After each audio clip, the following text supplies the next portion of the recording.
Good evening, ladies and gentlemen. Welcome to another edition of TBR. And I'm your host, George Binns.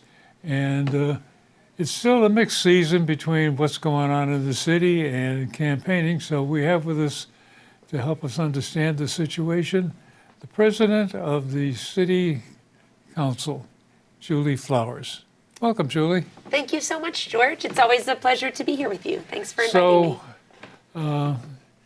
Things have sort of settled down. The 2026 budget has been passed, Yes. and it's doable, and it's just a matter of making it all happen.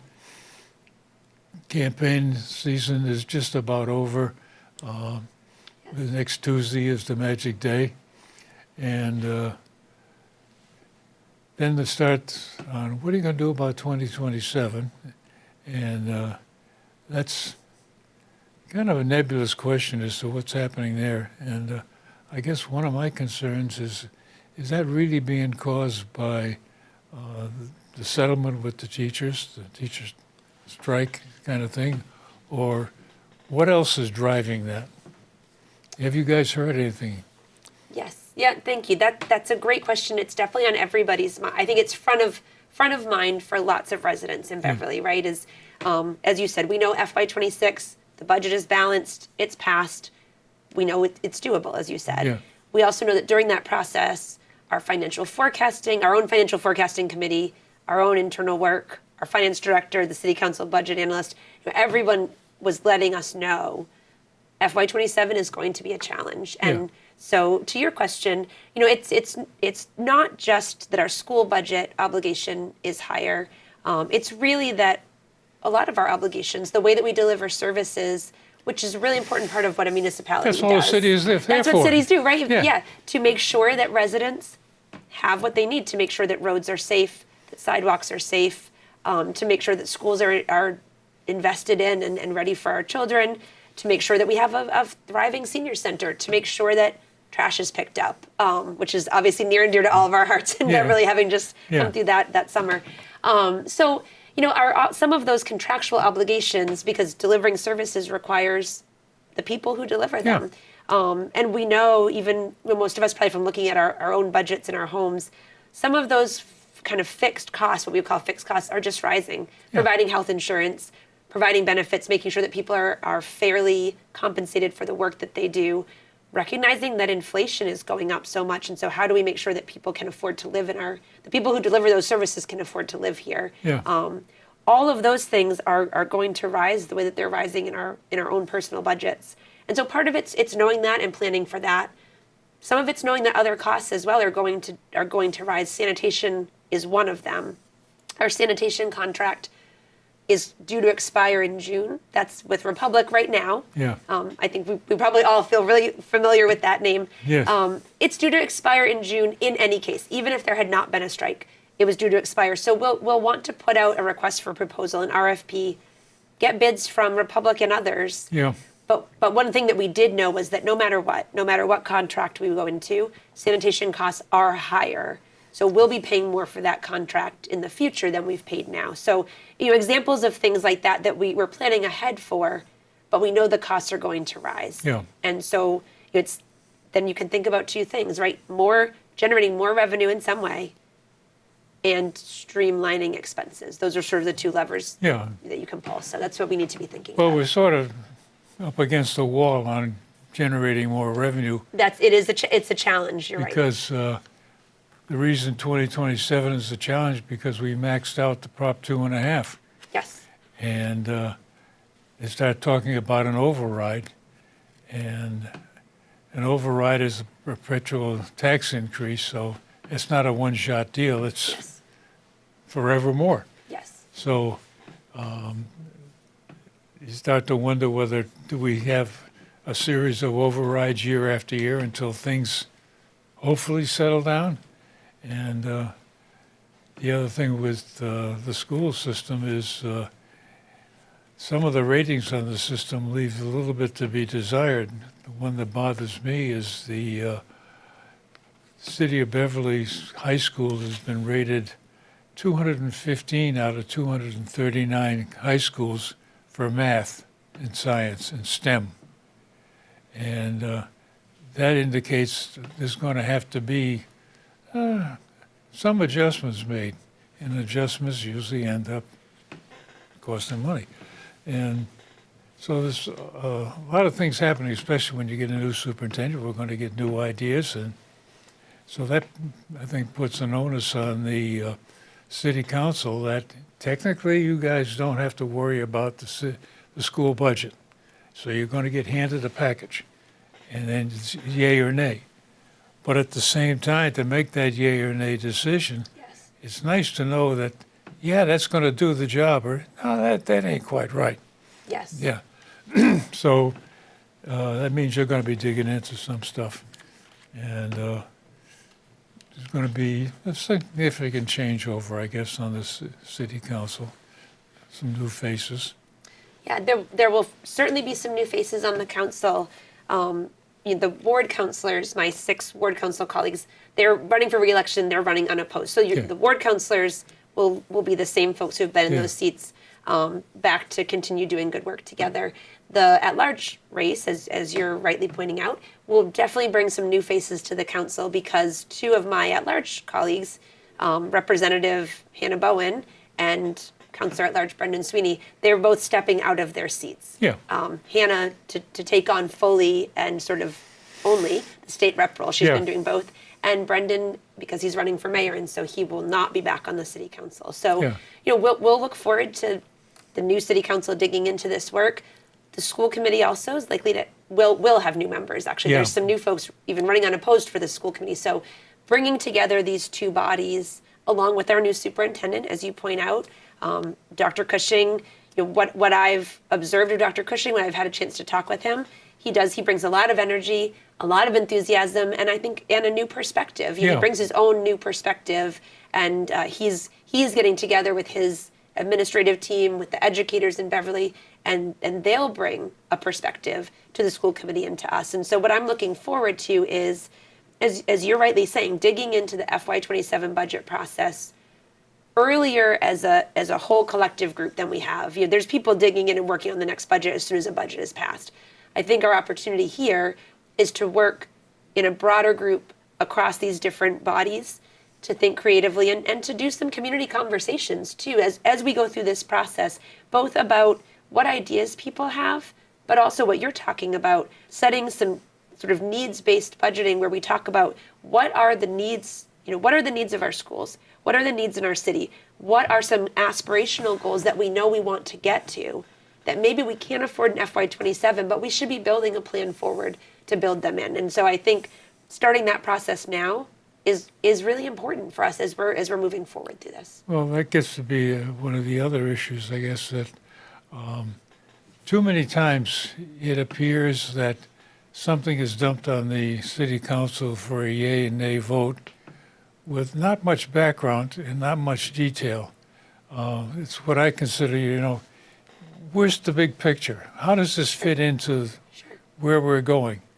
And at the same time, we're talking about details that they're missing. And like we keep going back to the library as a prime example of, oh, surprise, it went from $3 million to $18 million.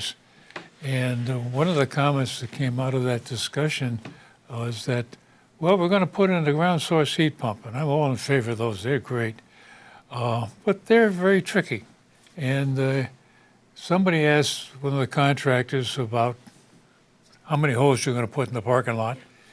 And he said, well, it's less than ideal soil. Oh, okay. What does that mean dollar-wise? And I never saw anybody come up with, hey, we need a payback analysis. Because the reason you go to something like a heat pump is, yeah, you got some initial upfront expenses that are very large compared to putting in just a plain old gas burner and an air conditioner. But the idea is it's so efficient that you make money on the electric bill. Yes. And sooner or later you get to the point where you're now paying so much less for the electricity that you can amortize the cost of the number of holes you have to drill and all the other rigmarole that goes with it. And that wasn't considered. And I start to worry about how do we get into this heat pump business at the new police station. I remember when we took a tour with the chief, he said, we got 38 holes in the ground. How far did they have to go to get to ideal soil? And did they ever? And is that why there's 38 holes and not 28 holes or some other number? So being a little geeky on my own side, I recognize it. But you get into the issue of why are we doing this? Is this the best way to do it? And I just don't see the city council getting that kind of information. And I start to wonder, you made a comment that, okay, we need to communicate better with the rest of the population. If you don't have any information, what are you going to tell them? Yeah, that's definitely something that's a sort of an overarching question, is how do we improve that communication between the administration, city council, so then we can help also to bring the public into the conversation and to be able to share what we understand or what we're learning. So one thing that I have recently seen that's really, I think, moving us in the right direction on this broader, overarching big picture, as you're saying, is this iteration of the city council really we've felt strongly that we would like to have regular quarterly updates is what we asked for, but regular quarterly updates from the administration, really just to set some specific times on our agenda when we make sure that we've got the mayor and the mayor's team coming in and giving us updates on some of the overarching, the bigger projects in the city, what's ahead, what's in the pipeline, what's happening now. And so some of this is to get at what you're talking about, where there are some of these big projects, the administration is maybe working on them and making decisions along the way that may make sense. I'm not even suggesting that they don't make sense. But to your point, when it then comes back to the city council, sometimes it's hard if we haven't been brought along as it's going, or the public hasn't been brought along. It's sort of playing catch up on how did we get from point A to point B, why were decisions made, and then it's sort of losing time and sometimes losing energy and sometimes not even getting all of the information out to the public from our side as city councilors. So we just had the second of these quarterly updates since we began asking for this. I think they've been really helpful. It does help to really start to get at some of the trajectory of projects that are happening in the city and what's ahead. So I think if we can continue that pattern going into the next term, I think that benefits truly all of us. I think it benefits the people in leadership in the city who need to make some of these decisions. But I also think it's benefiting the public, because when we have these conversations in a public forum, either folks can be there in person, or thanks to BevCam, like we're on now, people can follow along more easily. And I think that's an important piece of just accountability, but also just working together as a community. So I think you can. My expectation is that you can expect, and folks in Beverly can expect, to see that continue with the next city council in January and beyond. Yeah. Well, as we were talking before the recording started, got interested in the middle school. And I was on the building commission at the time, and I think, as I mentioned, that the original guesstimate was about $70 million for the school. City council eventually approved a budget of $109 million. And, well, what did it actually cost? And I went online and got some data, got some information, but I don't have any numbers. So I think this is one area that I think that needs to be worked on is when some project happens, what are the details behind it? Like we're talking about a major renovation in City Hall. So far, the numbers have bounced around from 18 million to 25 million to 34.8 million and back to 25 and up to 27 again. What's going on? It's obviously that people are doing some work on the thing and they're getting better estimates. But what are the details behind it? So that there's a lot of smart people in town. that could take a look at that and say, hey, now wait a minute. Have you considered, or is this a better way? And I don't think there's enough tapping into the resources of the city to get a better feel for where we're going and why we're doing it, which makes your job easier to sell Sure. a budget, saying, hey, we signed off on this thing, Sure. and they're not going to come after you with the pitchforks and Yeah, or just or knowing that it represents sort of the shared goals of our community, right? Yeah.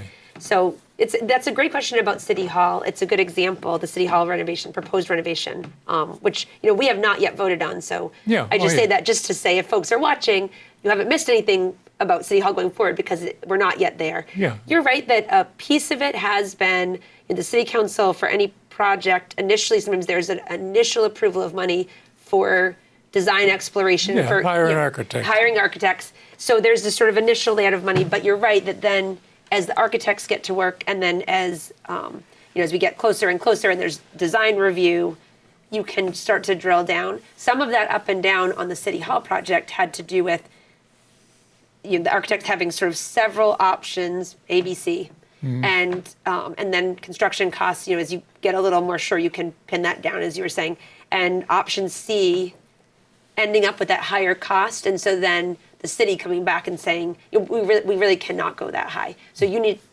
Yeah. work with us to take some things back out Yeah. that gives us the City Hall space that's usable and brings us into the future that works for our residents and for the people who work in City Hall well, but that does not represent sort of if you could have everything on your wish list, right, you'd have that higher number. But we'll continue, I think, to be getting some more drilled down updates on City Hall. We did have one right before the summer recess, was our last City Hall specific update. So if folks go back to the City Council meeting that we just had to look at that quarterly update, you'll see there's not a whole lot on City Hall there, largely because it was such a large project, it got its own update. I expect we'll see more City Hall specific updates before the City Council is ready to vote. And part of my role, part of how I see my role, is to make sure that people in the community know when those are coming, so people know when to either join us or watch, so that we're getting the most public engagement with those important conversations. Yeah, that's a very important point, some advance warning. That, Yes, so that people know what's coming. plan on watching this one. Yes, yeah. And when you get into some of these details, things come up like one of the questions I've heard is, well, everything's done online. Yeah. Why do we need such a big city hall in the first place? Why are we not taking advantage of current technology in order to reduce the cost of running the city? And the same is true with the school system too. Is you get into this whole business about AI and having AI in the classroom. And the example I like to use is that way back when I was going to school, you were given an assignment. The first thing you do is go to the library, pull up a copy of the Encyclopedia Britannica, copy a couple of paragraphs out, turn it in. Well, now it's click, click, click, and you get an AI answer. And one of the challenges for the new superintendent in the system is going to be, what's going to be the city policy on how do the students use AI? What's acceptable? What's not acceptable? And one of the ones that surprised me is a while back I was watching something and they were talking about Meta, Facebook. Yep. You want to apply for a job with them? They say, okay, you're a programmer, huh? Okay, here's the problem. Program this. You're allowed to use AI on the exam. Interesting. And it's to the point right now of saying, okay, you put the problem into AI, come back with a computer program, and then if you got the smarts to improve that, correct it, make sure it's really going to do what it's going to do. So that's what people are looking for is, can you use this new tool? And I think this is one of the issues I think that we're going to have to look at going forward. It's not something that's down the pike away and it's coming. It's here. Yeah, one of the things, as you've been talking, I've been thinking about, I think, some of the pieces of the curriculum that I have really appreciated that I now have a ninth grader, but last year in eighth grade and then this year in ninth grade, that I think are helping to enter into this conversation, but also to prepare our kids for how do you use these online AI kind of resources, and how do you discern, even in doing that, what's helpful and what's not, or what are some facts that you can use to draw on for research or to prove your opinion, and what may be non-factual. Yeah. Which now I'm thinking about, I too, I use the encyclopedia, would go to it, and there was sort of this certain level of, you can trust what's in the encyclopedia. Yeah. I think when our kids, when they're searching online, or I am, some things are really useful information, and then sometimes you get things that people have generated that's not factual or not useful. So last year, my eighth grader took a class at the middle school that was a digital literacy class with the middle school librarian, and what she was really doing with them was helping them to strengthen their tools, their ability at online research, because it's a tool, as you're saying, it's absolutely a tool. Yeah. But also strengthening, I think, their muscles for how do you discern, how do you find the right kind of sources, good and valuable sources for the kind of project or the kind of assignment or the kind of work that you're doing, and how do you make sure that you're not pulling things that may not be factual, or what even is the difference between a fact and an opinion? There's a place for both. They may not both belong in your paper or your assignment. And this year, as a ninth grader, he and all of our ninth graders, a requirement for them is a computer science class. And so that's something that's completely new for him, and probably for a lot of our ninth graders. And he's really discovered that he really enjoys it. And part of it is also what you're talking about, that sometimes, as I understand it, there's a problem they need to tackle. And I mean, he's just learning to code. He's just beginning this.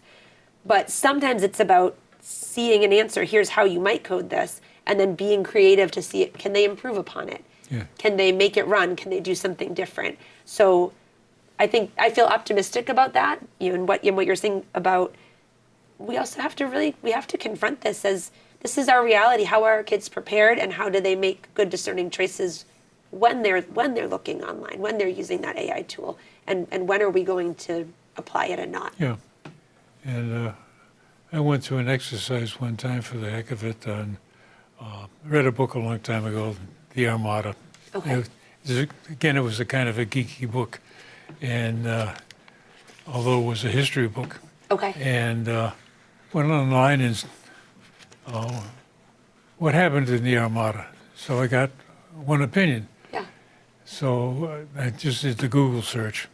Then I went on Gemini and did another search. Got two different answers, and both were different than what I recall from reading the book. Yes. So we're back to the same issue of, okay, what's accurate, and it's also of what is significant. And from my perspective, the fact that they were using rifle gun barrels on the English ships and not on the Spanish ships was a significant part of the battle, because the English could stand off and lob shells at them and the Spanish couldn't reach them. And a few things like that. It gets into the point of, why are you doing this? What are you looking for? Yeah. As opposed to asking a blind question. So that gets into a lot of this stuff too. But we're getting to the point that you're still running for office. I am. I'm still running for office. And it's your turn to tell everybody you're such a good guy that I should vote for you. Thank you. Well, George is right. Although we've been talking a lot about things that I've been doing on the current city council, because it's been truly a privilege and an honor to serve as one of your city councilors at large for the past 4 terms, almost 8 years. I'm also currently running for re-election to the seat of city councilor at large. I'm running for a 5th term, and I'm running because the things that motivated me when I first ran continue to motivate me today. And that is a firm belief that part of our role in community, part of the role of your local government can be and should be to listen well, to hear your stories, to hear your observations, your problems and your needs, your hopes and your dreams for our city, and then to think about what are the tools in our city council toolbox that can help address that or solve that problem? And what are the ways that we can implement your great ideas? And what are the ways that we can connect you with the right resources if the tools in my city council toolbox aren't the ones that can solve the problem that you're bringing? And to make sure that we're building a community together where people can feel heard and valued, respected and seen, and can make a home where it's affordable and accessible and welcoming. And I'm still motivated by those same goals. And I hope that we can continue to do this good work together. So I would be very honored to earn one of your 3 votes in the at-large councilor race on November 4th, or you can still go by for some early voting opportunities. City Hall is open today and tomorrow, and you can vote early in person at the city clerk's office during their regular business hours. I would be truly honored to continue getting to work for you and with you as one of your at-large councilors. So thank you for your consideration. And thank you, George, for having me. Well, you're welcome anytime. And again, I think it's very important to have these sessions to find out what's going on in the city in a condensed form, as opposed to sitting through a Yes. couple hours of a meeting. That's true. It's good to have these That conversations. gets to be challenging, and I wish you'd like to put up with that. But Thank you. thank you. And thanks again for joining us this evening. Thanks for having And me. ladies and gentlemen, thank you very much for joining us too. And now that the election season is almost over, we'll have to start thinking about where do we go from here. And again, if you've got a comment, my email address is in the credits. Send me a note. And if you have a longer comment, there's room for you here at the table. Thanks again, and stay tuned. Will there be more?